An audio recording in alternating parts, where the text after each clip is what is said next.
tell you, darling, when you're hot, you're hot. Boy, what did you do this weekend? Eva Gabor seemed to have it all. Starring role on a hit show, designer wardrobe worth millions, and chemistry with co-star Eddie Albert that lit up the screen. But in 1971, something made her walk away from Green Acres, and it wasn't the network's decision. For years, she kept quiet about the real reason. Now, the truth about those final days on set finally comes to light. Eva Gabor was born on February 11, 1919, in Budapest, Hungary. She was the youngest of three sisters. Her family was wealthy, and their home was full of luxury. Her father, Vilmos, was a soldier who became a colonel. Her mother, Jolie, was a jeweler and a socialite. Eva grew up surrounded by beauty and culture, but Hungary at that time was unstable. She was born right after World War I, during a hard time for the country. Hungary was poor, and politics were unstable. Her family's wealth kept her safe from much of it, but being Jewish made things more dangerous as anti-Semitism rose in Europe. This is likely why Eva left Hungary when she did. Eva's childhood was full of charm and ambition. From a young age, she had a lively personality. When she was only 4 years old, she told everyone she wanted to be an actress. Her family supported her. Their home was always full of artists and interesting people. Eva learned how to entertain guests and quickly became good at charming people. She also went to private schools and took lessons in dance and languages, which later helped her in life. Even though her family was rich, Eva once said they didn't learn about important things. They could speak many languages, but they didn't have much to say. Eva's relationship with her sisters, Zaja and Magda, made her life even more interesting. All three sisters were famous, but each had a different personality. Eva was the actress. Zaja was bold and flashy, with many marriages. Magda was quieter but still had her adventures. They competed at times but also stayed close. They often appeared together at events, creating a lot of excitement. Even when they argued or dated the same men, they supported each other when it mattered. At just 18, Eva Gabor married Dr. Erik Valdemar Drimmer, a Swedish osteopath. He was 27 and treated celebrity clients. They got married on June 3, 1937, in London. Eva was far from her home in Budapest, Hungary, and it was her first step into a very different world. Dr. Drimmer introduced her to a glamorous life filled with rich and famous people. But Eva was still very young, and the marriage quickly became difficult. She was expected to entertain important guests and act like the perfect wife, but she wanted a career in entertainment instead. The couple also didn't agree on important things, like having children. Eva wanted kids, but Dr. Drimmer said no because she was too young, and he was too focused on his work. Over time, the problems grew, and they divorced in 1942. Later, Eva said she had outgrown the marriage. Even though it didn't last, she credited it with helping her meet important people in Hollywood who helped her start her career. In 1939, just before World War II began, Eva moved to the United States. She was 20 years old and the first of her famous sisters to leave Hungary. Her family felt unsafe in Europe because of rising tensions and anti-Semitism, even though they had converted to Catholicism. Eva traveled to America on the ship SS Île-de-France. She only brought 2 suitcases, one with designer clothes and another with her mother's jewelry, which she promised to protect. When she arrived in New York at Ellis Island, she felt both excited and nervous. Eva and Dr. Drimmer rented a small apartment in Hollywood. Life in America was not as fancy as what she was used to in Budapest. She struggled with simple things like using household appliances because she had never done chores before.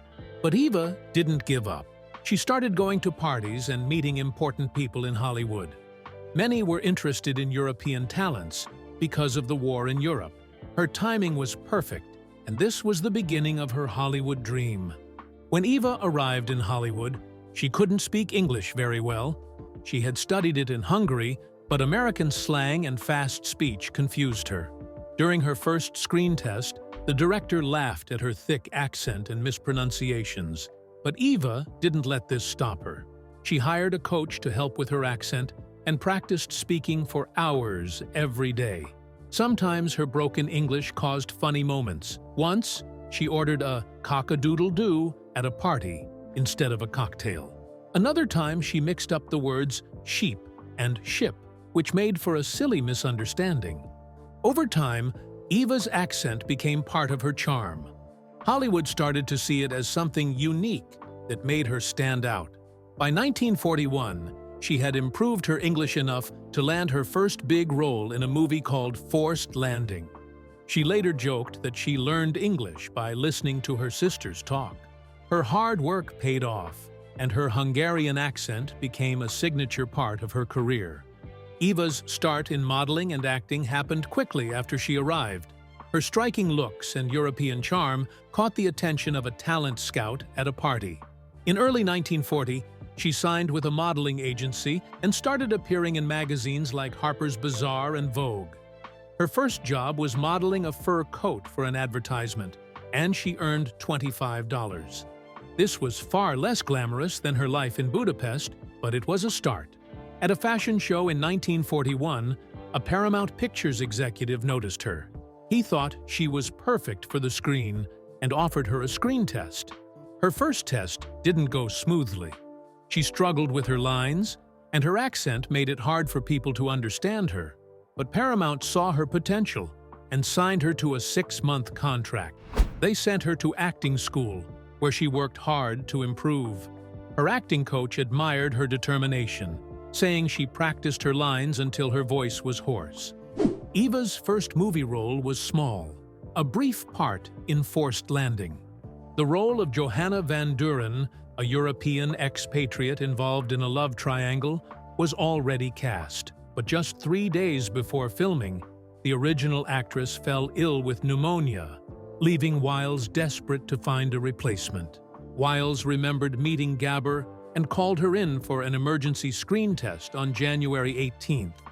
Though she had no formal acting training, Gabor's natural charisma shone brightly. She was offered the role on the spot, but had to agree to learn all her lines and be ready to film in just 48 hours. Determined to seize the opportunity, Gabor worked tirelessly, even enlisting her sister Zaza to help her practice. She barely slept for 2 days, memorizing lines and preparing for her big chance. Filming began on January 21st, 1941, and to everyone's surprise, Gabor exceeded expectations. Her Hungarian accent, initially seen as a potential obstacle, added depth and authenticity to her character. When Forced Landing was released on July 2, 1941, it achieved modest box office success, but critics noticed Gabor. Variety praised her as a fresh face with undeniable screen presence, while The Hollywood Reporter predicted she had a bright future. Although the film wasn't a blockbuster, it launched Gabor's Hollywood career. The experience also sparked a lifelong friendship with her co-star, J. Carol Naish, who later became the godfather of her first child. By the 1950s, Eva Gabor's career was rising fast. Her big moment on Broadway came with The Happy Time, which opened on January 13, 1950. She played Mignonette Chapuis, a lively French-Canadian woman, alongside Claude Dauphin. The play was a hit, running for 614 performances and earning Gabor glowing reviews. Critics admired her mix of innocence and sophistication, with the New York Times calling her performance delightful. Building on this success, Gabor strategically returned to Hollywood.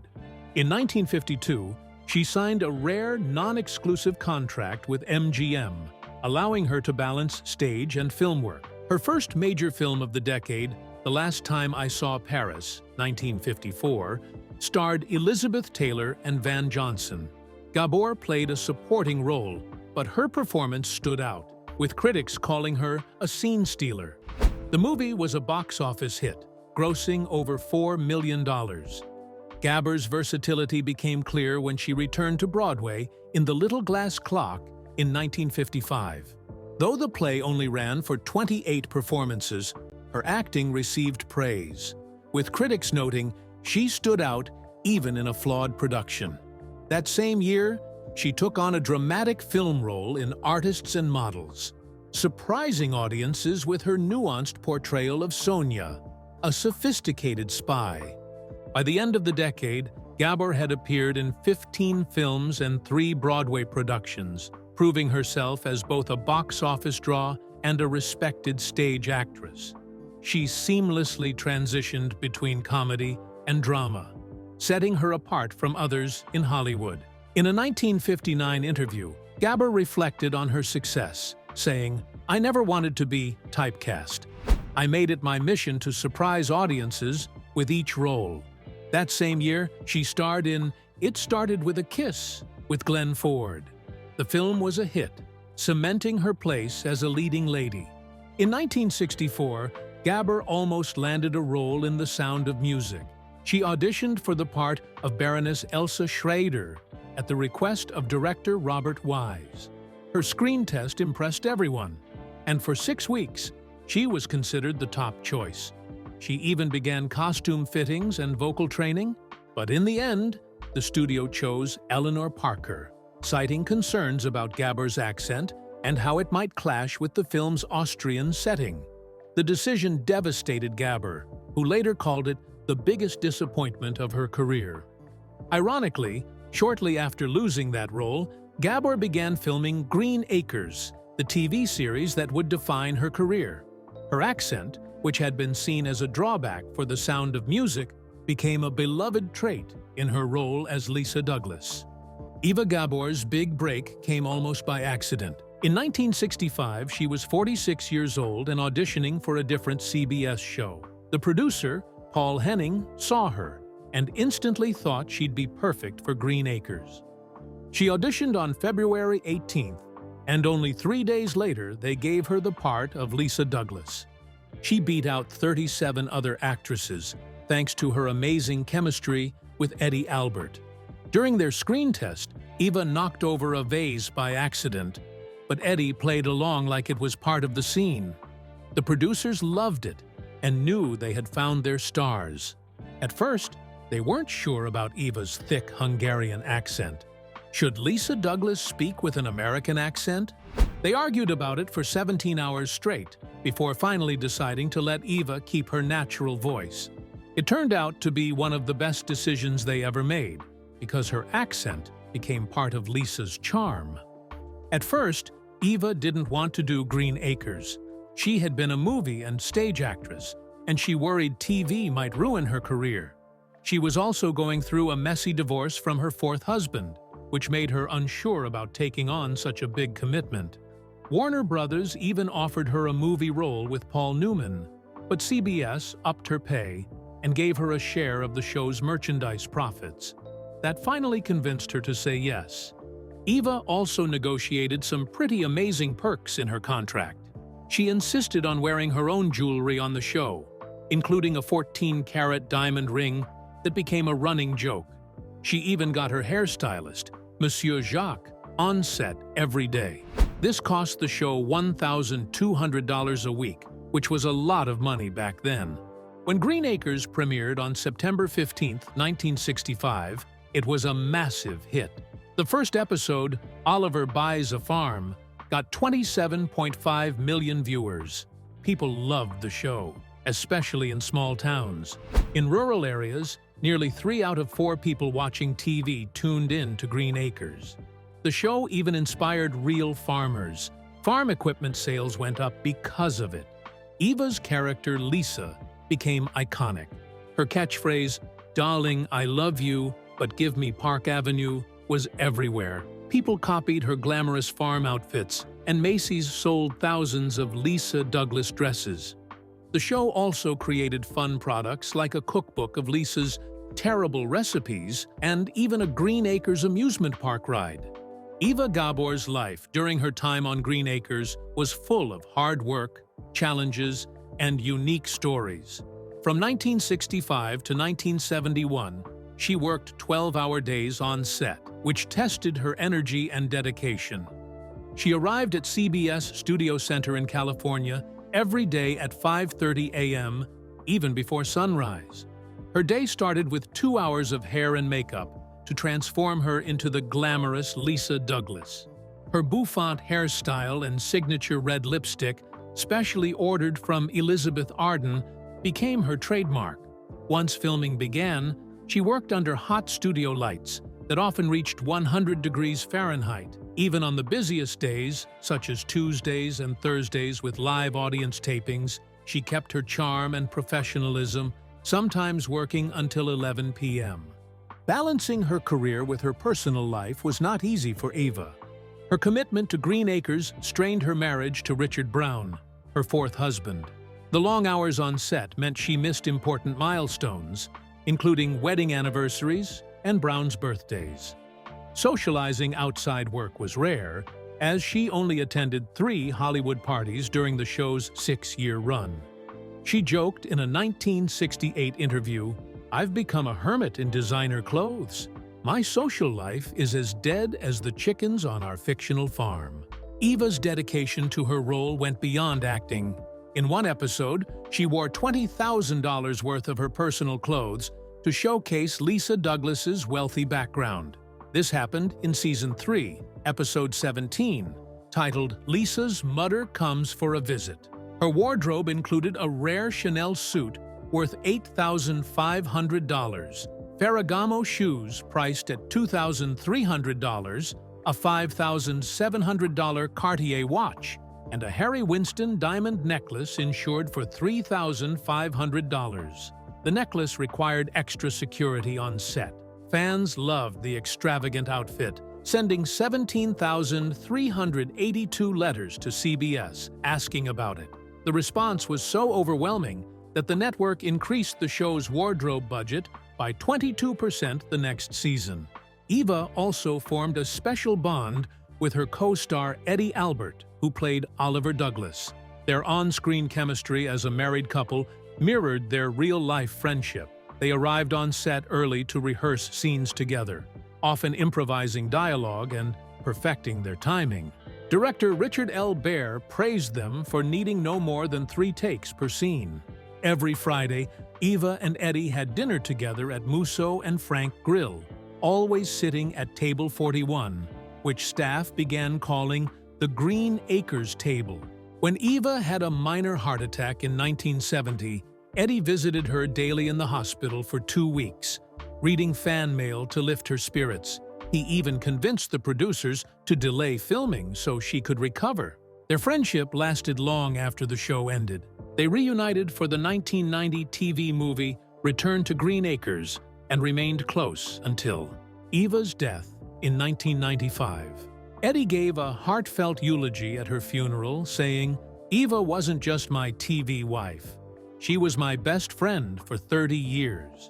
Eddie was very upset when the show got canceled. In a 1971 interview with TV Guide, he said it was the most stupid, insensitive move ever made by a network. He believed the show was still popular with strong ratings and a loyal fan base. He thought it made no sense to end the series, especially since it had just finished its 170th episode. Albert felt there were plenty of great stories left to tell, and that the show could easily go on for at least 2 more seasons. He also pointed out that the writers had come up with new characters and storylines to keep things fresh. Eva Gabor, who played Lisa Douglas, had a different reaction. At first, she was shocked and sad about the cancellation. In a 1971 interview with the Chicago Tribune, she said, "I thought they were joking when they told me. How could they cancel a show that was still in the top 30? But after some time, she started to see it as an opportunity to do new things. She had been feeling stuck in her role as Lisa Douglas and wanted to try other kinds of acting. In fact, she had already been talking to her agent about leaving the show after the 7th season if it had continued." After Green Acres ended in 1971, Eva Gabor started a new career in voice acting. While she was still filming the show, she recorded her first animated role as Duchess, the classy cat in Disney's The Aristocats, 1970. Her unique voice and elegant charm made Duchess unforgettable and loved by fans of all ages. This was just the beginning. In 1977, she voiced Miss Bianca, a brave little mouse in The Rescuers. The movie was a big success, earning $71 million and becoming Disney's most popular film at that time. Eva played Miss Bianca again in the sequel, The Rescuers Down Under, 1990. These roles showed that Eva didn't need to rely on her looks. Her voice alone made her a star. Even in her late 50s, she stayed in demand, working on animated films until 1990. Even after her most famous show ended, Eva stayed active on TV. She appeared in popular shows like The Love Boat, playing different characters in 3 episodes. She also became a regular on Match Game, a fun game show where she appeared more than 50 times. Her funny answers and charm made her a fan favorite. In 1983, she hosted a show called What's Hot, What's Not, talking about fashion, technology, and trends. Though it only lasted 1 season, it showed her ability to try new things. Eva also appeared on talk shows, especially The Tonight Show starring Johnny Carson, where she made 15 appearances over the years. Fans loved hearing her stories and watching her glamorous personality shine. In 1990, Eva returned to her famous role as Lisa Douglas in the TV movie Return to Green Acres. Over 17 million people watched, proving how much everyone still loved her. Eva wasn't just a star on screen, she was also a smart businesswoman. In 1972, she started a wig company called Eva Gabor International. Her wigs became very popular, and by 1975, the company was making millions of dollars a year. Eva appeared in commercials to promote the wigs, using slogans like, "The next best thing to a full head of hair is an Eva Gabor wig." The business grew, and Eva later sold it for $8 million, but stayed involved in marketing.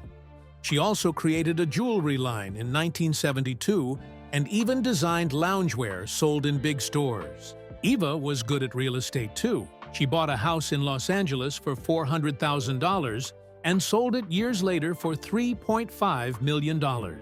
Eva Gabor's love life was filled with ups and downs, with 5 marriages and divorces shaping her personal journey. Her first marriage came when she was just 18 years old. On June 3, 1939, she married Dr. Eric Drimmer, a Swedish osteopath. This marriage was rocky and short-lived. Eva later said Drimmer was cruel and didn't support her desire to have children.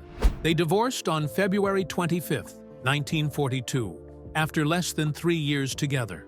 Not long after, Eva married Charles Isaacs, an American investment broker, on September 27, 1943. This marriage lasted longer than her first, nearly 6 years, but also ended in divorce on April 2, 1949. Her third marriage was to John Elbert Williams, a plastic surgeon, on April 8, 1956. This was her shortest marriage, lasting less than a year before they divorced on March 20, 1957. Eva's longest marriage was to Richard Brown, a textile manufacturer who later became a writer and director. They married at the Flamingo Hotel in Las Vegas on October 4, 1959. This union lasted almost 14 years, but ended in divorce in June 1973. Her fifth and final marriage was to Frank Gard Jameson Sr., an aerospace executive and former vice president of Rockwell International.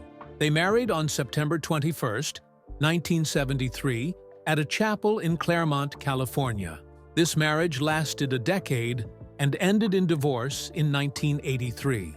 During this time, Eva became a stepmother to Jameson's 4 children and embraced this role with enthusiasm. One of the most talked about chapters in Eva's romantic life was her relationship with Frank Sinatra. Though not as widely known as her other romances, it was a significant and intriguing affair. It happened in the early 1950s when Sinatra was going through a divorce from his first wife, Nancy Barbato, and was pursuing Ava Gardner. Eva, between her second and third marriages, became part of this complex web of relationships.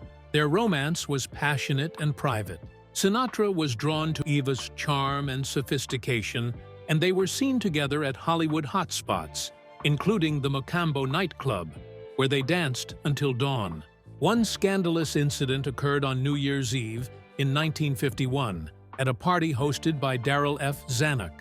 Rumors swirled after Sinatra and Eva disappeared for hours and returned looking disheveled and laughing. Despite the intensity of their connection, their affair didn't last long. By 1953, Sinatra had married Eva Gardner, and Eva moved on. However, they stayed friends, and Eva even appeared on Sinatra's TV specials during the 1960s. Another long and passionate relationship in Eva's life was her affair with actor Glenn Ford. Their romance began in 1957 during the filming of Don't Go Near the Water. At the time, both were married. Eva to her third husband, John Williams, and Ford to Eleanor Powell. But they couldn't resist each other. Their relationship spanned decades, marked by periods of intensity and separation. In the early 1970s, when both were briefly single, they almost got married, but circumstances didn't align. Glenn Ford kept detailed diaries, later revealed by his son in a biography, that described the deep connection he and Eva shared. Their relationship peaked in 1959, when they co-starred in It Started With a Kiss. During the film's promotion, they spent time together in private, including a romantic weekend at a Malibu beach house. Even as they moved on to other relationships, their bond remained strong, and they often reconnected at Hollywood events. By the mid-1980s, their affair had cooled, but they stayed close until Eva's death in 1995. Ford later called Eva the one that got away. Eva also shared a unique relationship with TV producer Merv Griffin.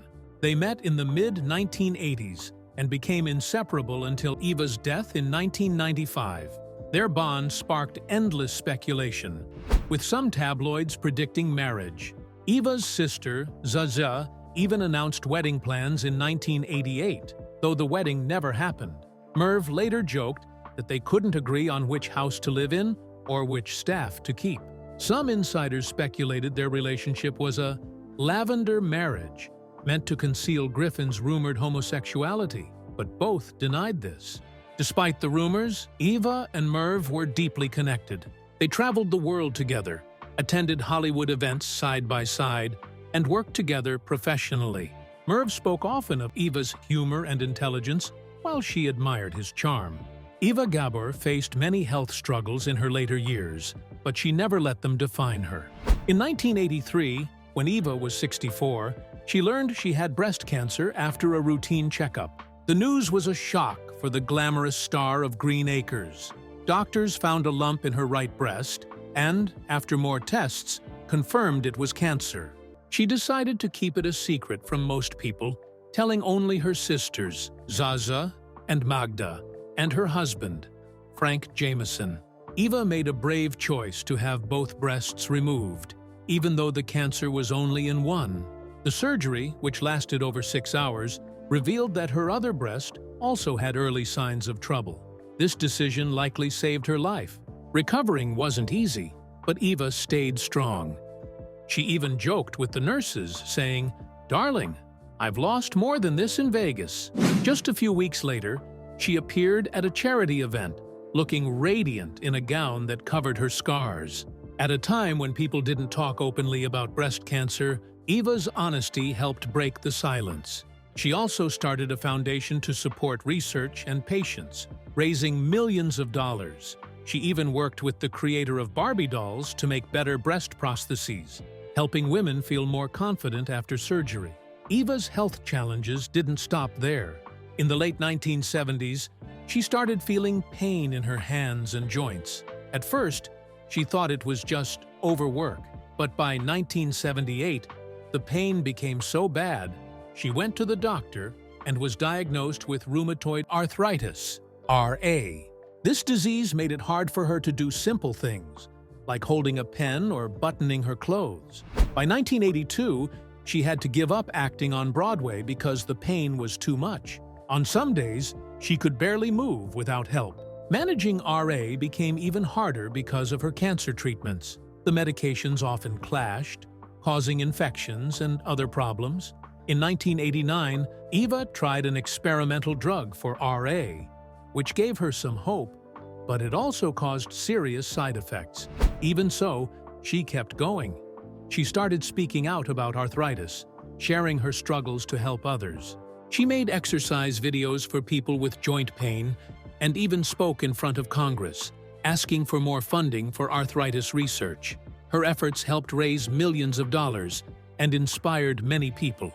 In 1995, Eva's health took a turn for the worse. She fell in her home and broke her hip and wrist. While recovering, she developed a cough that wouldn't go away.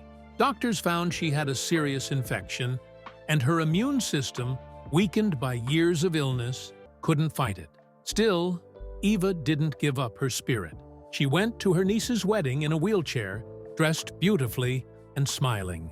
She told her friends, "Darling, I may be leaving the party soon, but what a marvelous party it's been." Just a few weeks later, she fell again while on a trip to Mexico, making her condition worse. She returned to Los Angeles, where she spent her final days surrounded by family. Even in her last moments, Eva kept her charm. On July 3rd, she asked for champagne and a cigarette, a moment that her doctor said was pure Eva. She passed away the next morning, on July 4th, 1995, at the age of 76. That night, fireworks lit up the Hollywood Hills, and her sister Magda said, "Eva always knew how to make an exit."